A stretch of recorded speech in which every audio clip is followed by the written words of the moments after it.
Imagina a seguinte cena. O alarme está lá, piscando em vermelho na tela principal. Aquele momento de pânico total, né? Exatamente.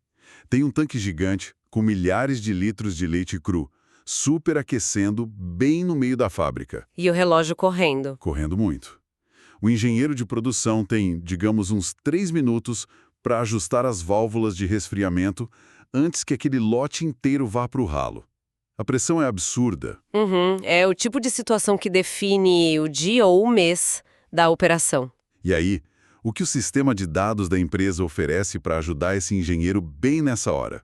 Ele abre a tela e dá de cara com um painel lindíssimo, cheio de gráficos coloridos, mostrando a média de temperatura da semana passada. O que, no meio de uma crise operacional dessas, tem absolutamente zero utilidade. Nenhuma utilidade. Zero. O cara não precisa de um relatório histórico chique. Ele precisa que o sistema diga exatamente qual botão ele tem que apertar naquele segundo. Pois é. E é justamente esse abismo, sabe, entre ter uma montanha gigantesca de dados e não fazer a menor ideia do que fazer com eles na prática, que a gente vai explorar na nossa imersão de hoje. Um tema excelente, aliás. Nós vamos fazer uma análise profunda de um estudo de caso muito denso, muito fascinante, publicado em 2025. E o foco desse estudo é uma multinacional gigante da produção de alimentos. E olha, o grande diferencial dessa pesquisa é a metodologia que eles usaram. Eles aplicaram algo chamado Design Science. Que é bem diferente daquela pesquisa tradicional, né? Muito diferente. Na academia tradicional, o pesquisador geralmente vai até a fábrica, cruza os braços, observa o problema de longe e depois escreve um artigo sobre como as coisas estão ruins. Só apontando o dedo. Exato.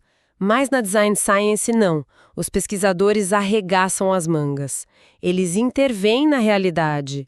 Eles constroem um artefato, uma solução real, e colocam um negócio para rodar lá no meio do caos da operação. Para ver se sobrevive na selva, digamos assim. Isso, para testar na prática. E eles literalmente construíram um sistema para matar essa frustração crônica dos painéis inúteis. E a promessa que eles entregam no estudo envolve substituir esses relatórios genéricos por ferramentas que, de fato, prescrevem ações. E a tecnologia por trás disso é impressionante. É quase ficção científica corporativa.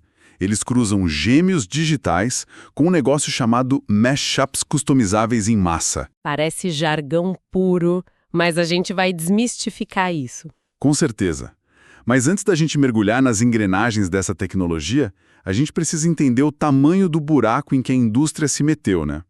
O estudo menciona muito a falha do SSBI, que é o Self-Service Business Intelligence. O famoso faça você mesmo dos dados. Pois é.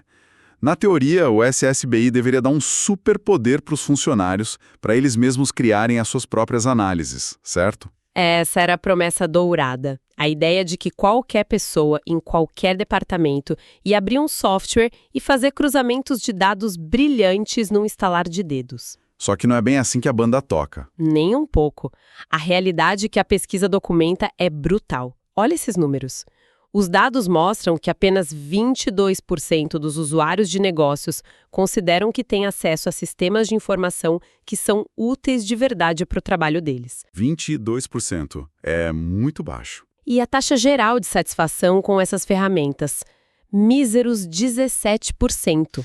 Caramba! De cada 100 pessoas, 83 estão totalmente insatisfeitas. Exatamente. Então, assim, isso não é um probleminha de interface ou um botão no lugar errado. É uma falha de conceito em escala global. Sem dúvida. E a pesquisa de 2025 diagnostica o porquê disso de uma forma muito clara. Eles dividem a fábrica em duas personas principais. Certo, vamos detalhar isso. Primeiro, a gente tem os chamados usuários casuais. E olha, o termo pode parecer um pouco pejorativo, mas não é. Não, de jeito nenhum. Esses caras são os verdadeiros especialistas do negócio. São os engenheiros químicos, os gerentes de linha, os operadores das máquinas de ultrafiltração. A galera que tá com a mão na massa. Isso. Eles sentem o cheiro da produção, eles sabem quando uma máquina está fazendo um barulho minimamente estranho, mas eles não têm informação para escrever consultas complexas num banco de dados. Claro. Eles sabem fazer o alimento, garantir a qualidade da produção, não sabem programar em Python ou SQL. Exato. E, do outro lado desse ringue, a gente tem a segunda persona. Que imagino que sejam os power users, né? Isso mesmo. Os cientistas de dados, os analistas sêniores, o pessoal da TI e o que acontece na dinâmica real da fábrica. Dá um choque de realidade. Total. Como o engenheiro não sabe puxar aqueles dados mais complexos sozinho, ele faz o quê? Ele abre um chamado para TI. Ah, o famoso ticket. O ticket. Só que a TI é uma equipe minúscula se comparada ao tamanho da fábrica, e eles recebem uma avalanche de pedidos de todos os departamentos. É gente pedindo: crie uma visão do tanque 3, analise o histórico da válvula 4. E aí os power users viram um gargalo intransponível. Eles ficam sufocados. Certo, vamos desempacotar isso porque faz muito sentido. O efeito cascata disso é que para tentar atender todo mundo e limpar aquela fila infinita de chamados, a equipe de dados acaba criando painéis super genéricos. Painéis que tentam agradar todo mundo. E no fim, não agradam ninguém. São relatórios descritivos que servem para dar uma visão geral, mas que no fundo não resolvem o problema específico de ninguém naquela hora da urgência extrema. Uhum. É como, imagina, dar uma cozinha industrial inteira, daquelas caríssimas, com 80 facas diferentes e fogões de alta indução. Nossa, um sonho. Um sonho, mas você dá isso para uma pessoa que não sabe cozinhar nada. E aí você espera que ela faça um prato digno de estrela Michelin no meio do caos. Não vai rolar. A pessoa não precisa de acesso à cozinha inteira de dados. Ela precisa da receita pronta na hora exata em que a panela está fervendo. Essa analogia é perfeita. Ela ilustra bem o maior ponto cego da indústria hoje. Porque por muito tempo, a literatura de sistemas de informação tentou forçar essa ideia do cientista de dados cidadão. O Citizen Data Scientist. Isso.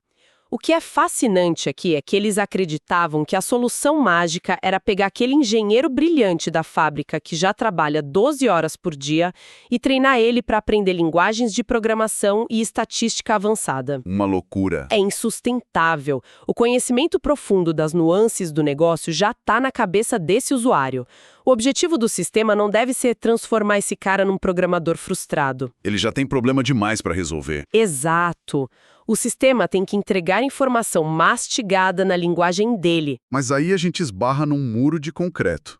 Porque se simplesmente dar acesso bruto aos dados não funciona, já que ler um banco de dados direto é grego para quem não é da área de TI, como é que a gente faz essa tradução? É aí que a pesquisa traz a solução. O estudo fala bastante sobre a democratização dos dados através de algo chamado gêmeos digitais. E eu confesso que a primeira vez que eu li sobre Digital Twins, me pareceu só um jargão de marketing para vender software de modelagem 3D. Olha, é uma confusão muito comum, viu?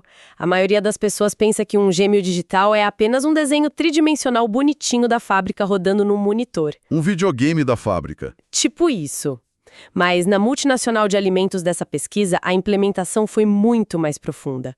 Um gêmeo digital real conecta o objeto físico ao ambiente digital em tempo real. Ele não é estático. Ele está vivo de certa forma. Isso.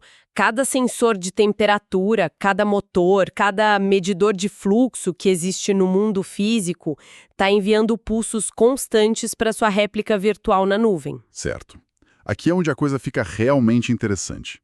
Mas eu preciso ser o advogado do diabo por um segundo. Vai em frente. Acompanhar um lote de leite por sensores e ver isso numa tela. Quer dizer, não deixa de soar como um painel visual muito chique.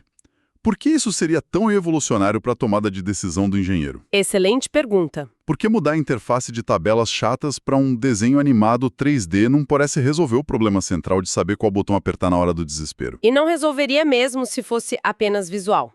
Se conectarmos isso ao cenário geral que o estudo propõe, a grande sacada do gêmeo digital documentado ali não é a imagem, é a contextualização semântica. Contextualização semântica? Como assim? Vamos olhar para o banco de dados puro. Ele recebe milhões de sinais da internet das coisas por segundo, certo? Certo, uma avalanche de números. Para um humano, aquilo ali é ruído puro.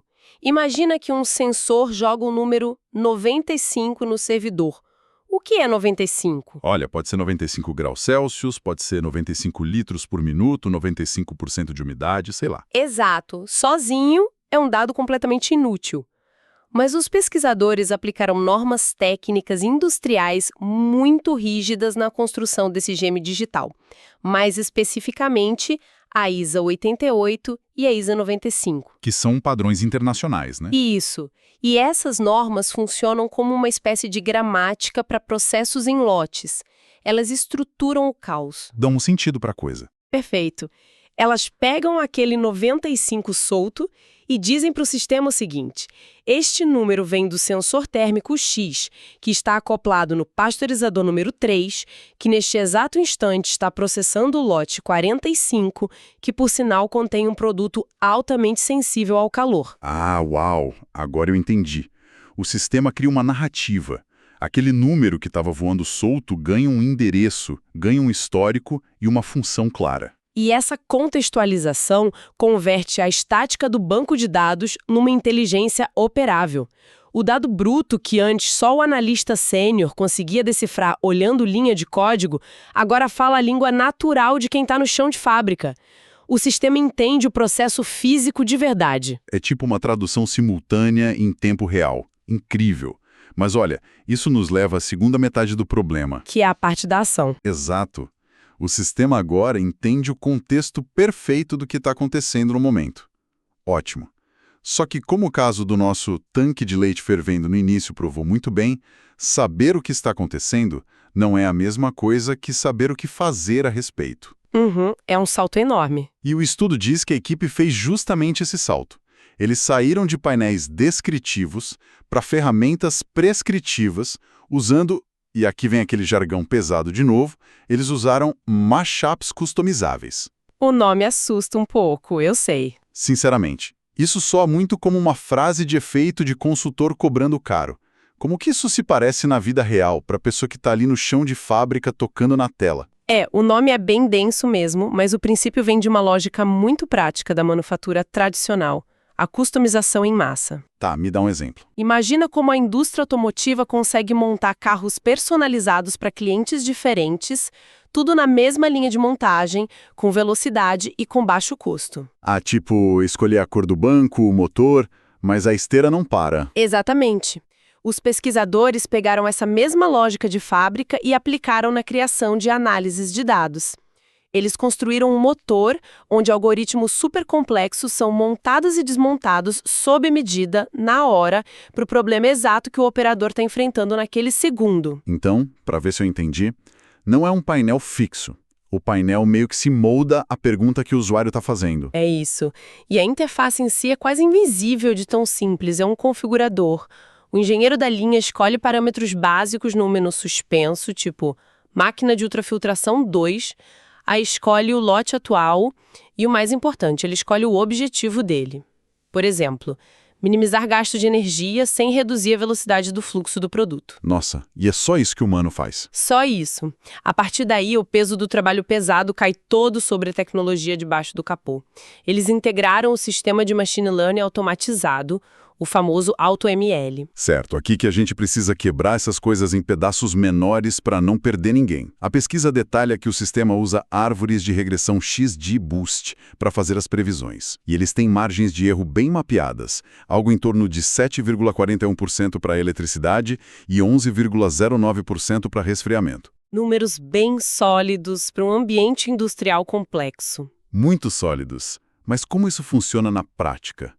Como uma árvore XGBoost prevê o que uma máquina gigante de ultrafiltração vai fazer daqui a pouco? Vamos pensar no XGBoost sem entrar na matemática pesada. E imagina que você tem uma equipe de analistas tentando adivinhar quanto de energia a máquina vai gastar com as configurações atuais. Tá, uma sala cheia de gente palpitando. Isso. O primeiro analista dá um palpite baseado no que ele viu no histórico. Ele vai errar por uma certa margem, naturalmente. Certo. Aí o segundo analista entra em cena. Só que ele não tenta adivinhar o total desde o início. Ele foca única e exclusivamente em corrigir o erro que o primeiro analista cometeu. E o terceiro analista entra só para corrigir o erro do segundo. E assim por diante. Ah, entendi. É um aprendizado em cascata onde cada um foca apenas nas falhas de quem veio antes. Isso mesmo. Esse processo em cadeia cria um modelo preditivo extremamente robusto que puxa os dados direto daquele gêmeo digital. O AutoML limpa os dados automaticamente, roda esse modelo de previsão em frações de segundo e prevê os cenários. Genial. Só que, para um pouco. A previsão ainda não é a decisão final, né? Não, de jeito nenhum. Porque saber que a máquina vai gastar muita energia se mantiver a configuração atual não diz para o operador para onde ele tem que girar o botão da válvula. O XGBoost só levanta a bandeira vermelha. Exatamente. É aqui que entra o segundo componente de peso dessa tecnologia, os algoritmos genéticos. Genético? A máquina de aprendizado agora tem DNA? De certa forma, sim. O conceito é inspirado na biologia mesmo. Os algoritmos genéticos simulam a evolução biológica, aquela ideia darwiniana de sobrevivência do mais apto. Certo, estou acompanhando. De possíveis configurações de válvulas, pressões e temperaturas diferentes. Cada uma dessas configurações é tratada como se fosse um indivíduo numa população. Caramba! E o sistema testa todos esses indivíduos para ver quem sobrevive no ambiente da fábrica. Exatamente. Ele cruza as características dessas configurações, aquelas configurações ruins que gastam muita energia ou que podem estragar o produto, são mortas pela simulação, Elas são descartadas. seleção natural pura. E as melhores configurações, aquelas que chegaram perto do objetivo, são cruzadas entre si para criar uma nova geração que, teoricamente, é ainda melhor. Ele faz esse ciclo evolutivo de testar, matar, cruzar milhares de vezes em poucos segundos. Até achar a perfeição. Isso, até encontrar o superindivíduo, a configuração ótima absoluta para aquele lote específico, naquela máquina específica, naquele exato instante. E é isso que ele prescreve na tela. Então, o que tudo isso significa, né? O engenheiro lá na frente pede para gastar menos energia, o sistema olha para o passado aprendendo com os próprios erros, usando o XGBoost, aí ele simula o futuro evoluindo as melhores opções por algoritmos genéticos e finalmente entrega a resposta final para o operador. Um fluxo perfeito de inteligência. A diferença entre aquele SSBI antigo que deixava 83% da fábrica frustrada e esse mashup prescritivo novo é literalmente a diferença entre ter um mapa de papel rodoviário com o trânsito marcado à caneta e um aplicativo de GPS moderno no painel do carro. Uma comparação cirúrgica. O mapa de papel, que seria o SSB tradicional, ele só te diz onde as cidades estão e deixa você se virar com as estradas com as canetas marca-texto no meio do trânsito. E a gente sabe como isso termina. Pois é. Já o GPS moderno olha para o trânsito em tempo real, calcula milhares de rotas possíveis nos bastidores e apenas te diz uma coisa simples: vire à esquerda agora se quiser chegar mais rápido e evitar o congestionamento. O esforço cognitivo pesado é transferido do ser humano para a máquina. Mas olha, isso levanta uma questão importante, uma dúvida até meio incômoda. A dor da sobrecarga de dados existe nas empresas há décadas. E a tecnologia de machine learning não foi inventada ontem. Com certeza não. Então por que isso não é o padrão em todas as fábricas do mundo? Por que o mundo corporativo continua engasgado com painéis inúteis e mapas de papel? Porque a integração que os pesquisadores fizeram nesse estudo é de uma dificuldade técnica brutal. Requer um alinhamento raríssimo de várias disciplinas diferentes. Não é só instalar um software e apertar play. Longe disso.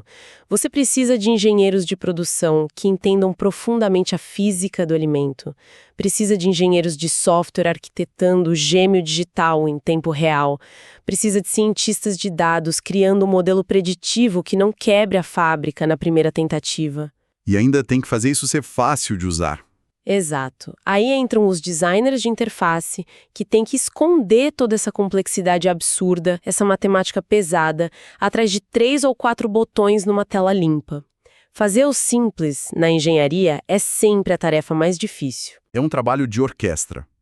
Mas assim, toda essa engenharia elegante, os modelos preditivos refinados e essa biologia algorítmica, isso tudo soa fantástico. É muito bonito num auditório acadêmico. Mas a teoria é uma coisa, a prática é outra. Exatamente. A verdadeira pergunta que o estudo teve que responder foi: esse Frankenstein tecnológico aguenta os solavancos, a sujeira e a imprevisibilidade do ambiente caótico de uma fábrica de alimentos de verdade? Eles testaram isso na vida real, não foi? Testaram. E é justamente essa etapa que valida aquela intervenção da Design Science que a gente comentou no começo. Eles escolheram como laboratório vivo o conjunto de máquinas de ultrafiltração dessa fábrica de alimentos. Que é uma parte pesada da operação. São equipamentos essenciais e que consomem uma quantidade colossal de energia, tanto elétrica quanto energia de resfriamento. Então, eles ativaram o sistema de mashup e deixaram rodar. E o que aconteceu? O algoritmo olhou para a programação, analisou as características dos próximos lotes de produto que iam entrar nas máquinas e emitiu um alerta. Ele disse que a configuração atual que o operador humano experiente ia usar estava abaixo do ideal para o que estava por vir. Ele interveio na intuição do operador. Um operador que faz aquilo há anos. E o que os sistemas sugeriram de diferente?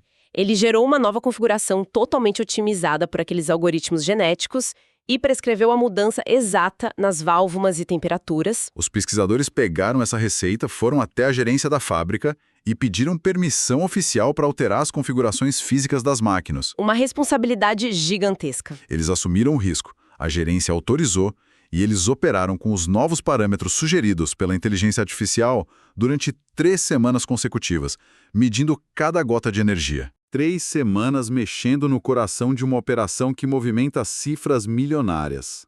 E os resultados? Foram bons? Os dados empíricos dessas 3 semanas comprovaram a tese de forma espetacular.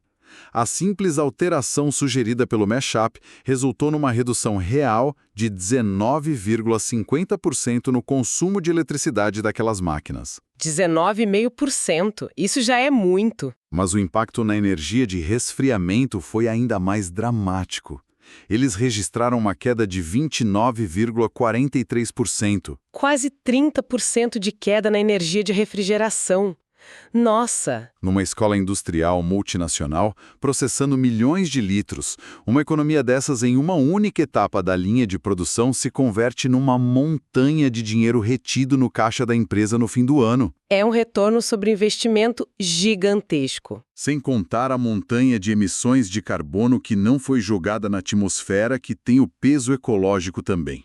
E o mais louco é que fizeram tudo isso sem precisar trocar um único parafuso da máquina, só ajustando as variáveis baseadas no algoritmo. E aqui tem um detalhe técnico bem sutil, mas que encerra uma lição gigantesca para qualquer profissional que trabalha com dados hoje.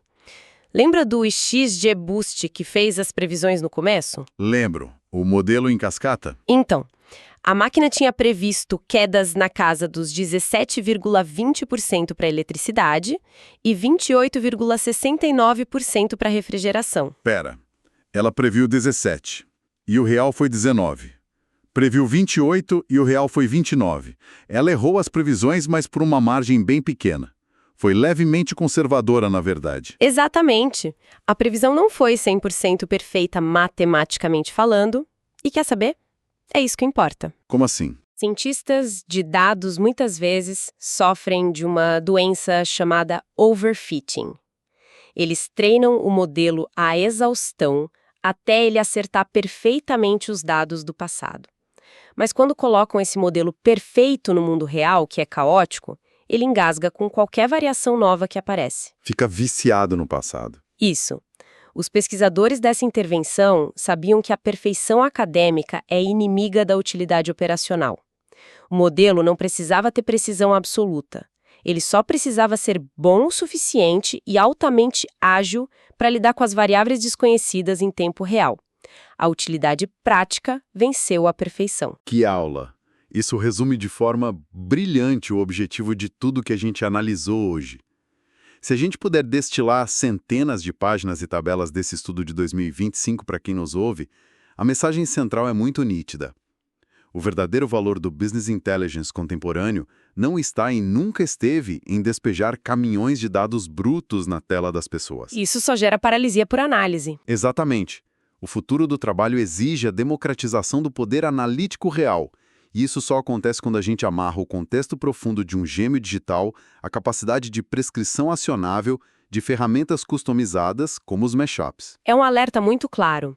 Para quem nos ouve, não importa a área. Seja na gestão de uma fábrica de alimentos, no setor financeiro, na logística de um hospital ou até no varejo. Todo mundo está lidando com a exaustão da sobrecarga de informação. Ninguém aguenta mais olhar para dashboard. Ninguém.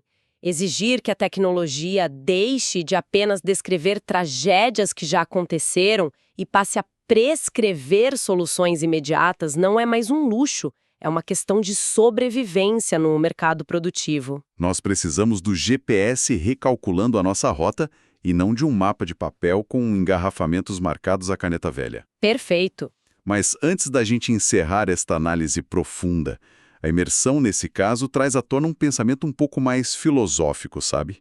Uma consequência não intencional que raramente aparece nos gráficos de redução de custo energético da diretoria. A fricção entre a eficiência matemática e a experiência empírica humana. Justamente, fica aqui uma provocação final para quem nos acompanhou até agora.